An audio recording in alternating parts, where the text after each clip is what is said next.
La mort, dans l'univers des célébrités, ne survient pas toujours au moment où le cœur cesse de battre. Il existe une autre forme de disparition, plus sournoise, plus progressive, et parfois plus cruelle encore, la mort médiatique. Elle ne se constate pas sur un acte de décès, mais dans le silence, la déformation, l'hostilité et l'effacement symbolique. C'est précisément ce phénomène qui entoure aujourd'hui Brigitte Bardot, icône vivante que l'espace public traite de plus en plus comme une figure du passé, voire comme un problème. Brigitte Bardot est en vie. Le rappeler est devenu nécessaire, tant cette évidence semble parfois se dissoudre dans le flot d'informations contradictoires, de rumeurs virales et de titres racoleurs. Pourtant, dans l'imaginaire collectif contemporain, Bardot n'est plus tout à fait une personne vivante. Elle est devenue une statue figée, un symbole embarrassant, un vestige d'un autre siècle que l'on tolère sans vraiment l'écouter. La mort médiatique commence ainsi, non pas par un événement brutal, mais par une déconnexion progressive entre la personne réelle et sa représentation publique. Bardot ne donne plus d'interviews télévisées, ne fréquente plus les plateaux, n'alimente plus la machine médiatique classique. Elle vit retirée, recluse volontairement à la Madrague, loin de Paris, loin du tumulte. Ce retrait, autrefois perçu comme un choix de sagesse ou de liberté, est devenu pour certains médias un vide à combler à tout prix. Dans le monde contemporain, le silence est suspect. Une célébrité qui ne parle plus est une célébrité dont on parle à sa place. C'est exactement ce qui s'est produit avec Brigitte Bardot. À mesure que sa voix se fait plus rare, les interprétations prolifèrent. Chaque phrase ancienne est exhumée, chaque lettre est décortiquée, chaque déclaration passée est jugée à l'aune des normes actuelles. La mort médiatique se nourrit de ce mécanisme.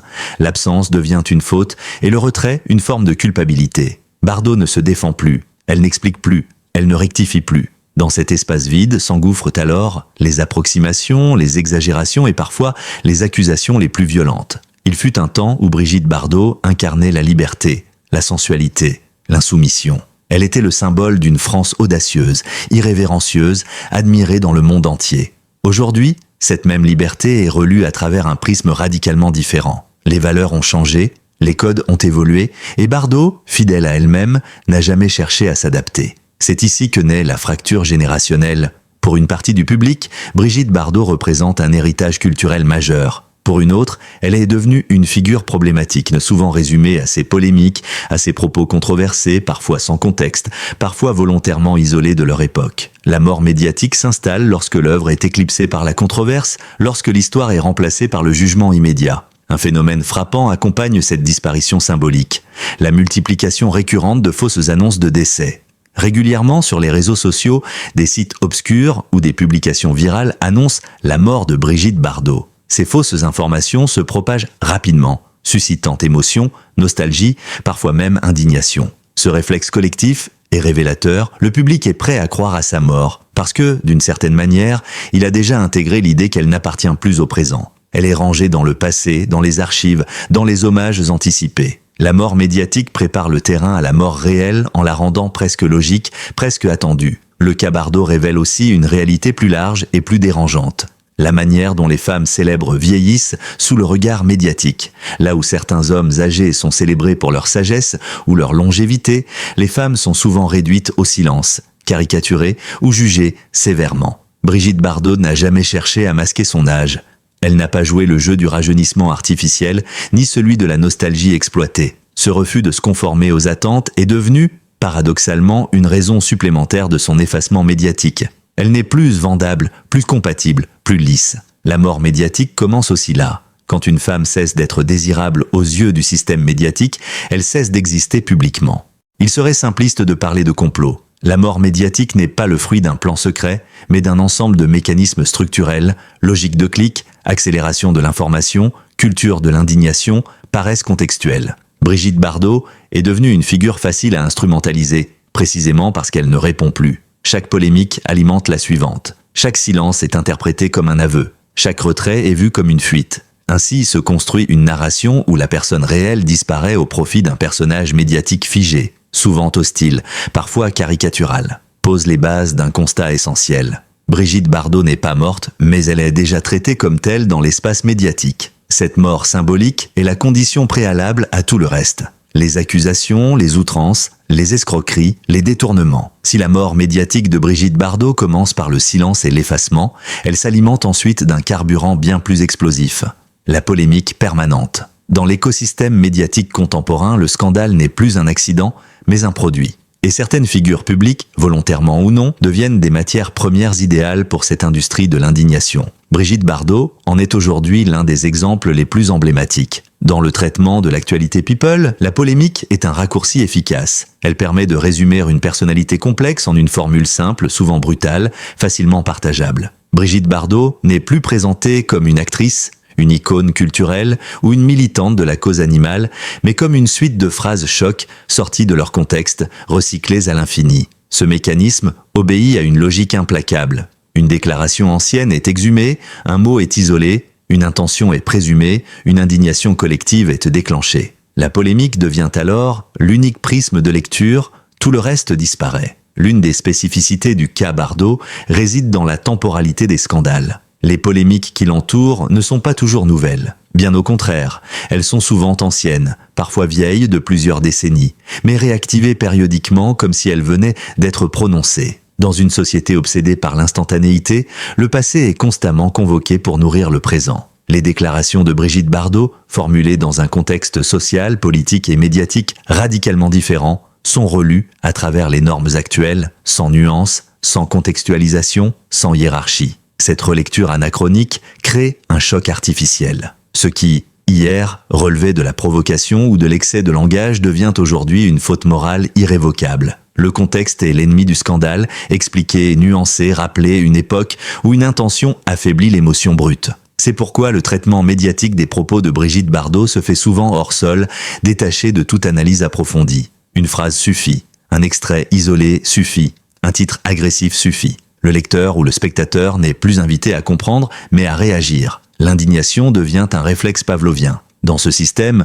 Bardot n'est plus une interlocutrice, mais un objet polémique. Les réseaux sociaux ont transformé l'indignation en spectacle permanent. Chaque nouvelle polémique autour de Brigitte Bardot déclenche un cycle bien rodé. Publication d'un extrait polémique, réactions outrées, condamnation morale, appel à la cancel culture, oubli progressif, jusqu'à la prochaine polémique. Ce cycle n'a pas vocation à résoudre quoi que ce soit. Il ne cherche ni le dialogue, ni la compréhension. Il sert avant tout à entretenir l'attention, à générer du trafic, à polariser les opinions. Dans cette arène numérique, Bardot devient un symbole à abattre ou à défendre, rarement une personne à analyser. Un élément central de cette fabrique du scandale est l'absence quasi totale de droit de réponse. Brigitte Bardot, retirée de la vie médiatique traditionnelle, ne participe plus aux débats télévisés, ne répond plus aux polémiques en temps réel, ne corrige plus les interprétations abusives. Ce silence, que certains pourraient considérer comme une forme de dignité ou de lassitude, est au contraire exploité comme une preuve à charge. Ne pas répondre, c'est être coupable.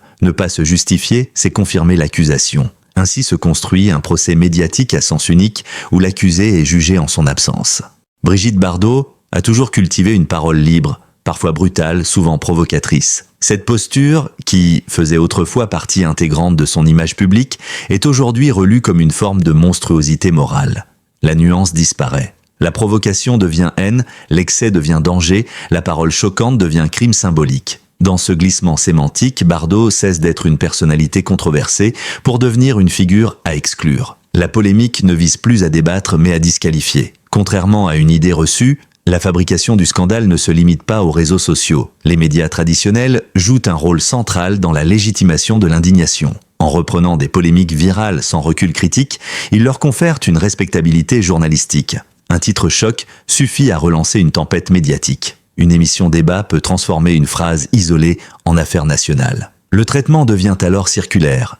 Les réseaux sociaux alimentent les médias valident les réseaux sociaux. Brigitte Bardot se retrouve au centre de ce vortex, sans jamais en contrôler la narration. Une icône incompatible avec l'époque, au fond, la question dépasse la personne de Bardot. Elle interroge notre rapport collectif aux figures historiques qui ne correspondent plus aux sensibilités contemporaines. Faut-il les faire taire, les réécrire, les réduire à leurs erreurs? La polémique permanente autour de Brigitte Bardot révèle une incapacité à accepter la complexité. Elle est tour à tour adulée pour son engagement animalier et vilipendée pour ses propos. Cette contradiction n'est jamais réellement explorée. Elle est simplement exploitée. Paradoxalement, plus Brigitte Bardot est polémique, moins elle existe dans sa globalité. La polémique, loin de maintenir sa présence, contribue à son effacement symbolique. Elle n'est plus qu'un ensemble de controverses, un cas, un problème à gérer. C'est ainsi que s'opère la seconde étape de la mort médiatique. Après le silence vient la réduction. Réduction à des phrases, à des scandales, à des caricatures. met en lumière une réalité inquiétante.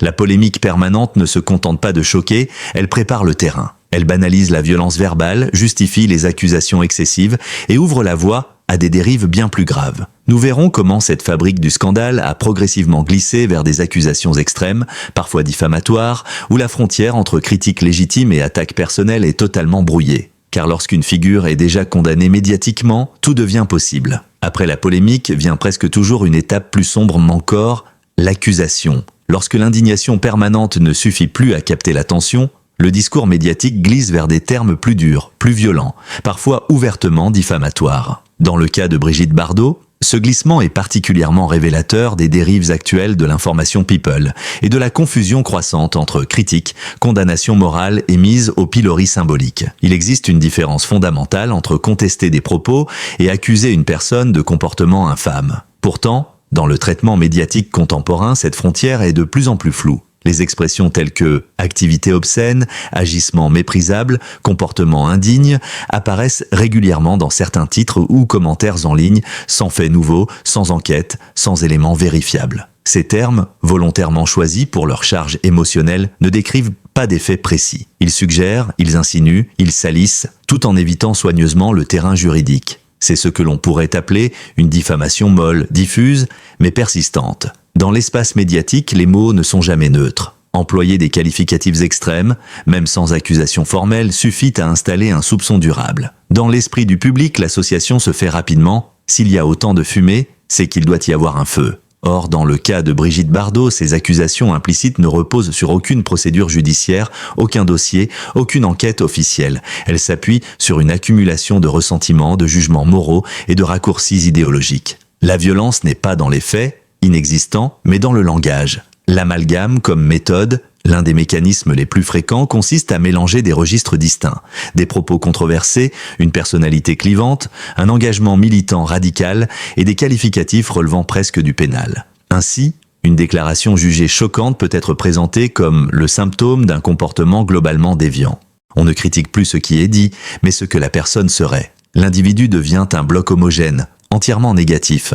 Ce procédé est d'autant plus efficace que Brigitte Bardot ne se défend plus publiquement. Le récit s'écrit sans contradiction. La transformation d'une militante en figure, dangereuse. Un autre aspect frappant de cette dérive concerne la relecture de son engagement animalier. Là où des millions de soutiens voient une militante infatigable, certains discours tentent désormais de disqualifier l'ensemble de son combat en le liant à sa personnalité controversée. Le raisonnement est implicite mais clair, puisqu'elle est moralement condamnable, tout ce qu'elle fait l'est aussi. C'est une stratégie de discrédit global qui ne cherche pas à analyser les actions concrètes de la Fondation Brigitte Bardot, mais à détruire la légitimité morale de celle qui l'a fondée, quand l'absence de preuves devient secondaire. Dans un journalisme rigoureux, l'absence de preuves devrait clore le débat. Dans l'économie de l'attention, c'est l'inverse. L'absence de preuves est compensée par la répétition, l'indignation, la certitude affichée et le consensus émotionnel. Plus une accusation est reprise, plus elle semble crédible. Peu importe qu'elle repose sur du vide, le récit finit par se suffire à lui-même. Brigitte Bardot est ainsi progressivement enfermée dans une identité médiatique négative, qui ne correspond plus à aucune réalité factuelle, une figure idéale pour la diffamation passive. Pourquoi Bardot ? Parce qu'elle réunit plusieurs caractéristiques qui en font une cible parfaite. Elle est âgée, elle est isolée, elle ne dépend plus des médias, elle ne cherche plus à plaire, elle refuse la repentance publique. Dans une société où l'aveu et l'excuse sont devenus des rites obligatoires, son refus du mea culpa est interprété comme une provocation supplémentaire. La punition symbolique devient alors acceptable, voire souhaitable. La responsabilité évacuée. Ce qui frappe dans cette mécanique, c'est la dilution de la responsabilité. Aucun média ne se sent réellement responsable de l'image globale qu'il contribue à construire. Chacun se contente de reprendre, commenter, amplifier. La diffamation n'est jamais frontale. Elle est collective, fragmentée, insaisissable. Et pourtant, ses effets sont bien réels. Déshumanisation, caricature, effacement. Le glissement vers la déshumanisation, à force d'être décrite comme une figure toxique, méprisable ou indéfendable, Brigitte Bardot cesse d'être perçue comme une personne. Elle devient un symbole négatif, un repoussoir, une abstraction morale. C'est là que la mort médiatique atteint un nouveau stade, la déshumanisation. Lorsqu'une personne n'est plus vue comme un être complexe, mais comme une accumulation de fautes supposées, toutes les violences symboliques deviennent possibles. Lorsque l'image publique d'une personnalité est durablement fragilisée, lorsqu'elle est déjà symboliquement condamnée par l'opinion, un nouveau type de dérive apparaît presque mécaniquement, l'exploitation frauduleuse. Dans le cas de Brigitte Bardot, cette étape marque l'un des visages les plus cyniques de la mort médiatique. Son nom, son âge, son isolement et la charge émotionnelle qu'elle suscite sont devenus des outils au service d'escroqueries du numérique de plus en plus sophistiquées. Les fausses annonces de décès constituent le point d'entrée le plus fréquent de ces manipulations. Elles apparaissent soudainement sur des sites anonymes, des pages sociales douteuses ou des messageries privées. Les titres sont toujours conçus pour provoquer un choc immédiat, urgence, tristesse, révélation exclusive. Ces contenus ne cherchent pas à informer, ils visent à désarmer l'esprit critique par l'émotion. La disparition annoncée d'une icône âgée semble plausible, presque attendue. Le lecteur ne vérifie pas, il partage, il clique. Et c'est précisément dans ce moment de vulnérabilité émotionnelle que l'arnaque se déploie. Faux hommages, vraies arnaques. Autour de ces fausses nouvelles se greffent souvent de prétendus hommages. Appel à signer une dernière pétition, invitation à participer à une cagnotte commémorative, demande de dons pour une cause présentée comme ultime. Le nom de Brigitte Bardot, associé historiquement à la défense animale, devient alors un argument d'autorité émotionnelle. Peu importe que la fondation Brigitte Bardot existe réellement et fonctionne selon des règles strictes. Les escrocs exploitent la confusion, la proximité sémantique, la crédibilité du symbole. Le public, convaincu d'agir par compassion, devient une cible idéale.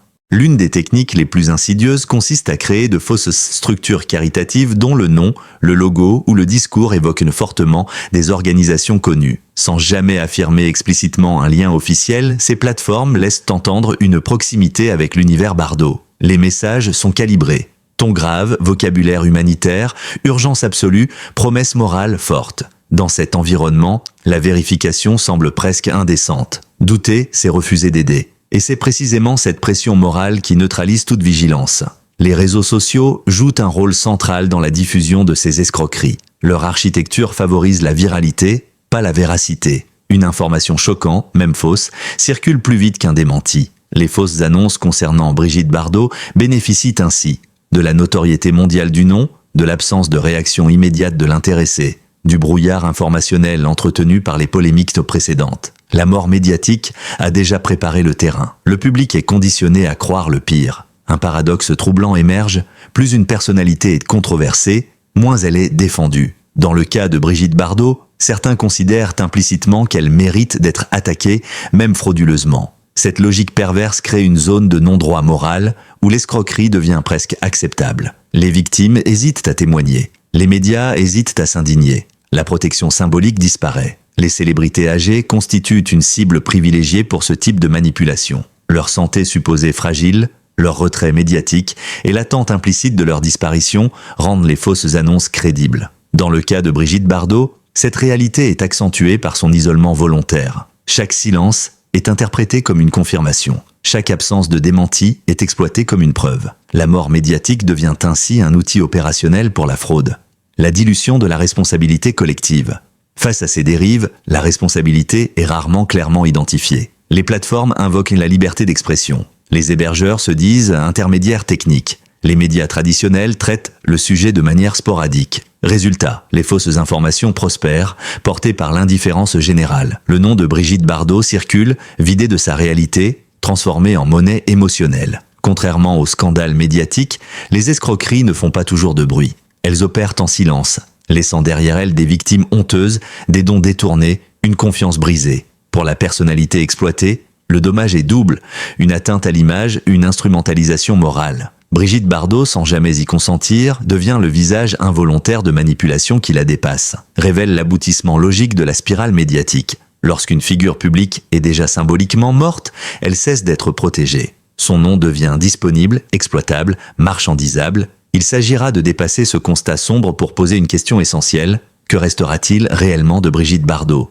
Au-delà des polémiques, des accusations et des escroqueries, quel héritage survivra à cette longue mise à mort médiatique ? Car si la société détruit ses icônes de leur vivant, elle devra un jour répondre de ce qu'elle aura perdu. Après le silence, la polémique, l'accusation et l'exploitation frauduleuse, il reste une question essentielle, presque inconfortable.